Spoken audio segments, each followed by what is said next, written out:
Okay, hello and welcome everyone. So in this video I'm going to talk about tariffs on imports, which is usually how we analyze tariffs, right, from the perspective of the importing country.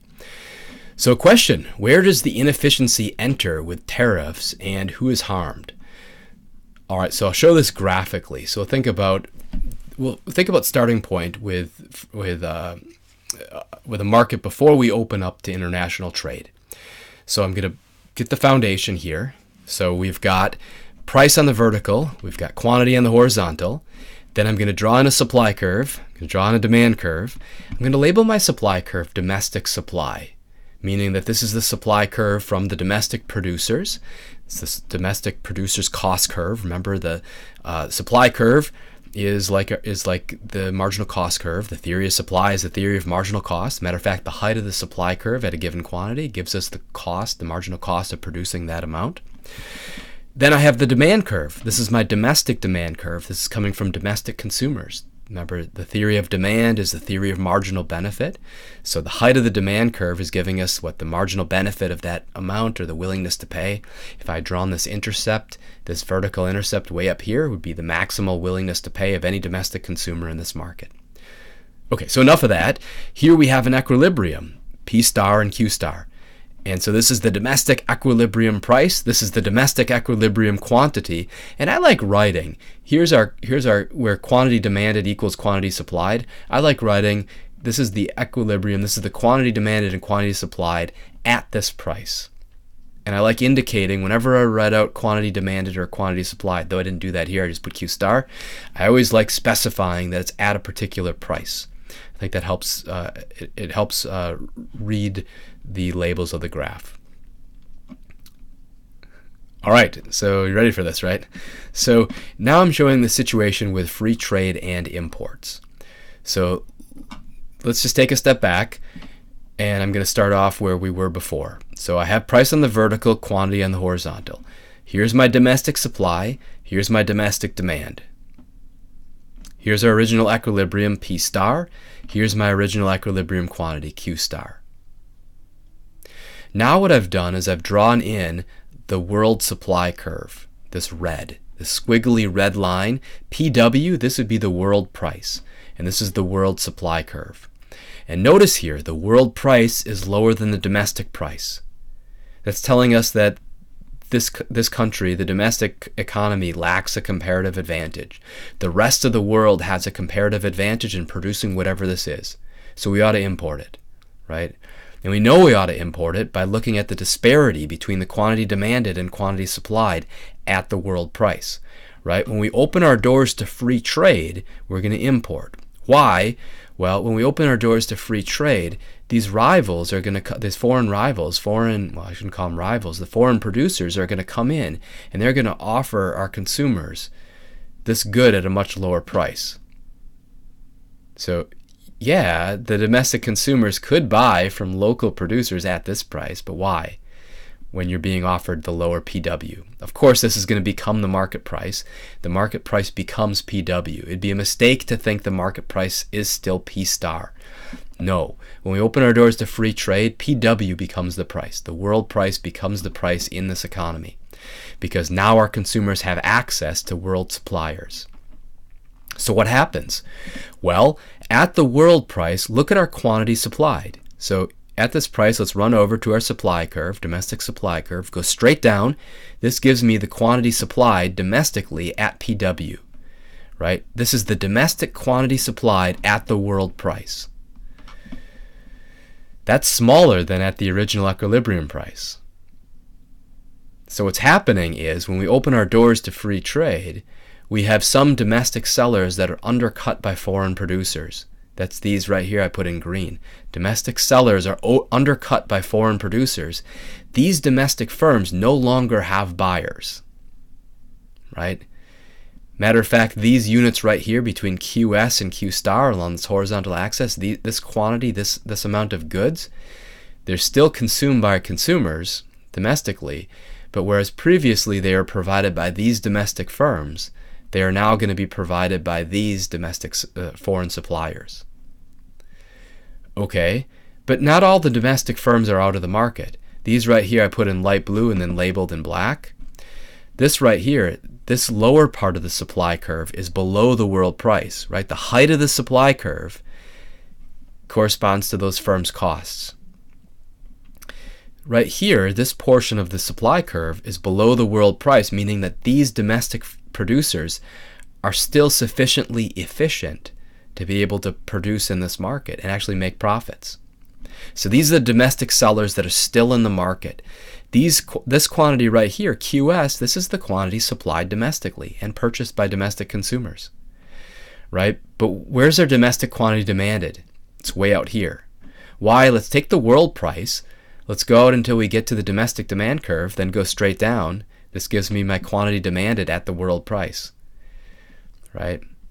Well, that's much bigger than the quantity supplied domestically, right? My domestic quantity demanded at the world price is much larger than my domestic quantity supplied at the world price. Because quantity demanded is larger than quantity supplied, we have a shortage. But because this is with free trade, we have the ability to alleviate this shortage with imports. So I've drawn this arrow to indicate the imports.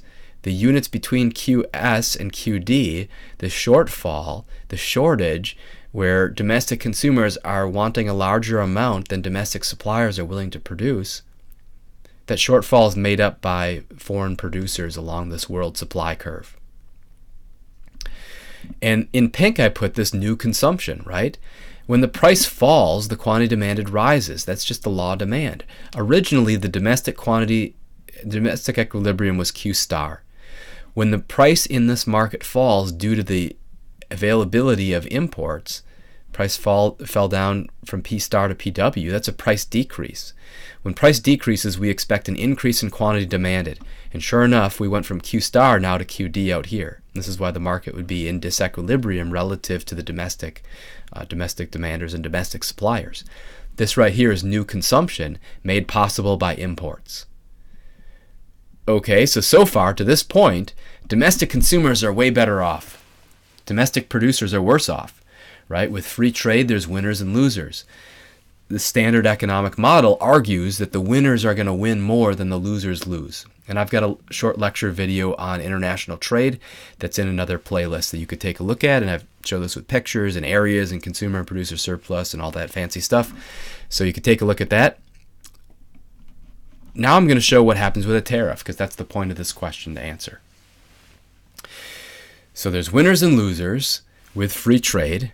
Domestic consumers are winning more than the domestic producers are losing, but those gains to domestic consumers are widely dispersed throughout the economy. Every consumer of this product is going to gain a little bit by virtue of paying less. But those domestic producers, they're going to lose jobs, right? And that's going to be a very concentrated loss amongst a small set of people. They're going to feel that. And of course, there's going to be some political fallout. And so they're going to say, oh, we need tariffs or something. We need protection for this industry. Well, suppose the government complies, and suppose we add a tariff to the world price. What this does is this raises the bar. It makes it easier for domestic producers, inefficient domestic producers, to be able to compete with foreign rivals. It mitigates the ability of foreign rivals to undercut our domestic domestic producers. So the way I model this is I'm going to write in here's our original world supply in red. Now I'm going to indicate my world supply with the tariff in pink. So whereas the world price would have been PW, now once we add the tariff to any imports, this raises the world cost curve, the world supply curve, to PWT. Okay, so now I'm going to walk through and I'm going to show where quantity demanded and quantity supplied would have been at the world price and compare that to where quantity demanded and quantity supplied are, the world price inclusive of the tariff. So first, let's look at the original situation that looks like the previous graph. So at the world price, with free trade and no tariff, the quantity supplied domestically would have been this QS at PW. See, that's why I do this. QS at PW. Where's quantity demanded at the world price without the tariff? It's out here, QD at PW. Okay, so there's a massive shortage, and we would want to import actually this amount right here. But now we put this tariff in because we realize, wait a second, right here, these domestic producers are being undercut by foreign rivals. So let's make it easier for our domestic firms to compete. So we raise the price at which foreign rivals are able to sell at. This helps out our domestic producers and allows this right here, the squiggly line right here that I've indicated. These are the domestic sellers in the market that are able to stay with the help of the tariff to lessen the price competition. So now our quantity supplied at the price with the tariff is right here. It's larger. There's a larger quantity supplied. That's natural, right? We've increased the price. The price has risen because the foreign rivals aren't able to compete as aggressively downward on the prices. As price rises, we get an increase in quantity supplied. Great, we see this here. Quantity supplied domestically, the amount domestic producers are willing to sell at the tariff price. That's larger than the amount that they would have sold at the world price. We have more domestic producers who are able to participate in this market. Okay, so that's good. Domestic producers are winning. That's good. All right, what about our domestic consumers? Well, here's our quantity demanded at the tariff inclusive price. It's smaller than the quantity demanded at the world price, right? The price has risen. By the law of demand, we expect the quantity demanded to fall. So the amount domestic consumers want to buy at the tariff price is smaller than what they would have bought at the free trade price. Matter of fact, I put in gray here, the squiggly line. This is lost consumption due to the tariff. Right? These are consumers who are priced out of the market. They're no longer able to afford the good. They could afford it if they were able to get it from cheap. If they're able to get cheap foreign imports, they'd be able to consume in this market. But at the higher price, the tariff inclusive price, those consumers are priced out of the market. Okay, so that's bad. Matter of fact, I've indicated this with deadweight loss. Deadweight loss corresponds to sacrificed gains from trade, foregone gains from trade. These are quantities that are no longer traded. Therefore, these potential wealth-creating transactions evaporate. They're gone. So now over here, I've labeled this as deadweight loss as well. What's going on there? Well, something different, right? We said it was good that our domestic producers are winning. Yeah, to a point. There's a problem. These domestic producers that are allowed to stay in the market are inefficient relative to our foreign producers. This is not a good use of resources. This deadweight loss is referring to the inefficiency due to having the wrong people, those lacking a comparative advantage producing this good, right? We should specialize according to comparative advantage and then fully benefit from the gains available through trade. Here in green, I've indicated imports. Why? Because there's a tariff here, and so we have to figure out where's going to be the quantity supplied at the tariff price. It's this. Where's the quantity demanded at the tariff price? It's this. Well, we still have a shortage. So we're still going to import some goods, and I've indicated this box in green, this sort of crosshatched lines, is tariff revenue, right? The tariff, is only applied to imports. So the units that are imported to cover the shortage are going to be those to which the tariff is applied. So tariff revenue is actually only over this rectangle right here. It's only over these units. Why is it not over these units right here? Those are no longer consumed. Why is it not over these units back here up to QS? Those are produced and sold domestically. There's no tariff applied to the domestic production. It's that the tariff is applied to foreign imports to raise the price, to make it even to a particular price level that we're going to allow everybody to sell in this market. Who's paying this tariff? Who's paying the tariff? Domestic consumers, right? It's not the foreign producers, it's domestic consumers. Why? They're the ones buying the product. Okay, so we have two sources of inefficiency here. So the tariff is going to help domestic firms in that market. Good. I mean, that helps them out, so cool. It's going to help them compete, right? But these are relatively inefficient firms, so that's bad. What's going to happen? Well, so we're having inefficient firms producing in the market, and so we're sacrificing potential gains from trade. This introduces inefficiency. That's bad, right? So it's good. We feel good for the domestic firms. They're able to produce and have jobs for their workers. That's all very good. But it comes at a cost, and a really steep cost of introducing inefficiency by having the wrong firms producing these products. The tariff also reduces consumers' ability to access the good. So we have these consumers right here that are no longer able to consume, right? This is lost consumption due to the tariff. Why? The tariff raises the price. When the price rises, we have some consumers priced out of the market. So what's happening? Well, another way to summarize what's happening here in part one, we are sacrificing wealth creation, right, that would have ordinarily been available through specialization according to comparative advantage. Because the wrong firms are producing these things, those gains are not available. And we're eliminating some gains from trade that could have resulted were domestic consumers able to buy the cheap imports.